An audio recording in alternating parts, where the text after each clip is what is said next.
Good morning. Good morning. We are on day number 6. We are in a 7-day fast. This is the day number 6, and we are just trucking right along. And so, obviously, this is our revived launch. We're preparing for God to use us in a great way as we enter into the territory.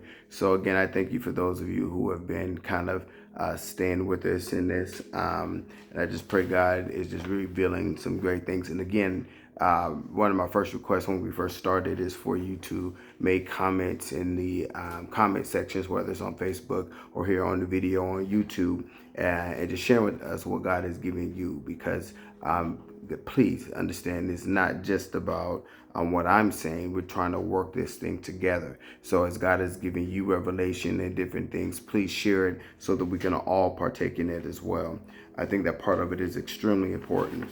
So I kind of had an understanding of where we're going with this as we're going out into the territory as early as tomorrow, which will be Saturday, doing prayers, setting up prayer chants and praying over the territory. Right now, what we're doing is trying to get ready. We're trying to prepare for that. And it only makes sense to kind of look at this in its section. And I'm going to read. I will definitely do the full reading tomorrow. But because we're talking about preparation, I wanted to just pull out something else that we're just kind of tagging on yesterday. Yesterday we started in verse 10 of Ephesians chapter 6, talking about be strong in the Lord and in the power of his might, right? And so the next verse says, put on the whole armor of God that ye may be able to stand. That you may be able to stand against the wiles of the devil. The word stand there has a lot of different, implications, if you will. And of course, if you remember or have heard me share this word that God gave us on stand, we use it as an acronym to speak truth and not doubt. But the focus that I have here was when we're looking at preparing ourselves. Now we got the armor of God and we're trying to prepare to go out into the territory. And so throughout this passage, I just want to talk about this part. We're not going to get into full armor fully today. I'm not even going to read the rest of it, but I want to jump down to verse number 15. So again, we're talking about preparation. We get out, going to the territory, and then this passage starts about being strong, but then put it on armor so that you will be able to stand, right?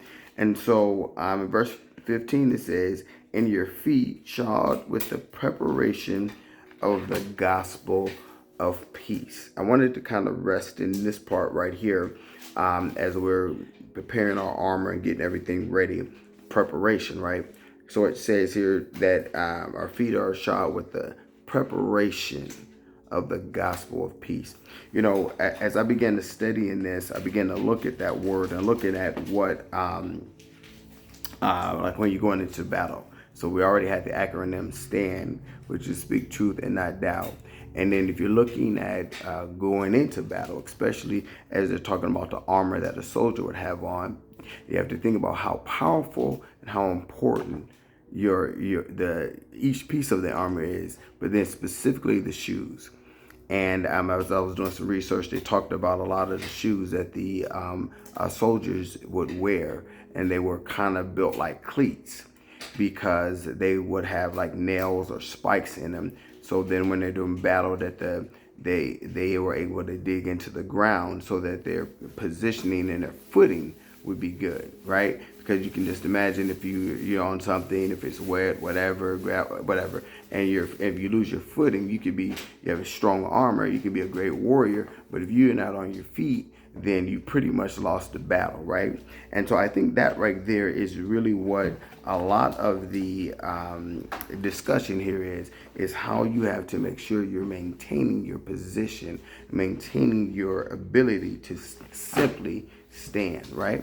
And so I wanted to kind of look into that because we're talking about, so first, that armor is dealing with peace. So it says again, "And your feet shod with the preparation of the gospel of peace." That word gospel, what we know, simply means good news. And so we can look at this a little way. So let's look at some scriptures that kind of relate to that. I'm going to go to John chapter 14, verse 27. And it says, peace I leave with you. My peace I give unto you, not as the world giveth, give I unto you. Let not your heart be troubled, neither let it be dismayed. And again, with the acronym of STAND, we're saying that it is to speak truth and not doubt. I like the fact that it was talking about after you having, being able to receive peace, that it should, solidify your heart. Because a lot of times when we're going through different things, if we're in stress, turmoil, anxiety, those type of things, God is calling us to have peace.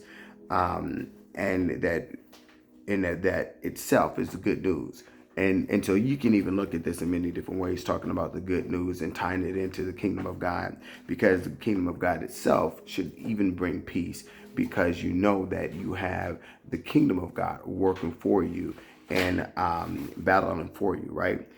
Covering you, if you will. So then, so in this armor, as we're getting ready, it talks about the preparation of the gospel of peace. We have to have our footing right.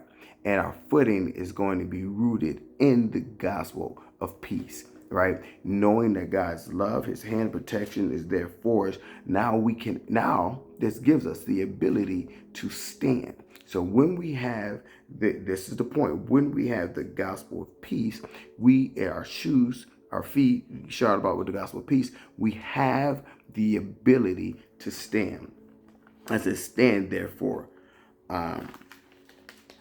And let's get it, so we can get the exact message and make sure we're all on the same page. And then we're going to go into Romans chapter 10 and 15 in just a second. But again, looking back at verse 11 of Ephesians chapter 6, put on the whole armor of God, that ye may be able to stand against the wiles of the devil. So now when the wiles of the devil are coming, you must have peace, right? And you must have the ability to stand. And we stand by speaking truth and not doubt, knowing that confidently we have that peace over us to be able to stand even when the attacks come. I believe that's the point that God has given us. So then if that's the case, then now when we are going out into the territory, we're able to share this with others, to give them the ability and authority to overcome the wiles of the enemy. So, and then how do we do that? We have to also share that gospel and teach it to others.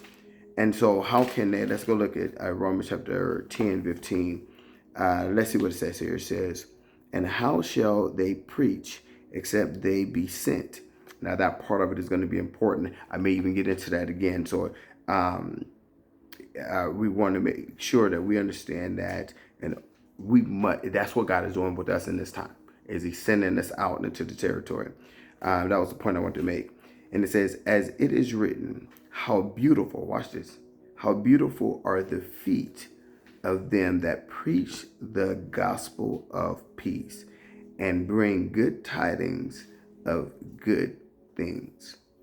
I'll do it one more time. How beautiful are the feet. We're talking about that again. How beautiful feet of them that preach the gospel of peace and bring good tidings of good things. This is what God is preparing us for. So he is positioning us to go out and share his love, the gospel of peace.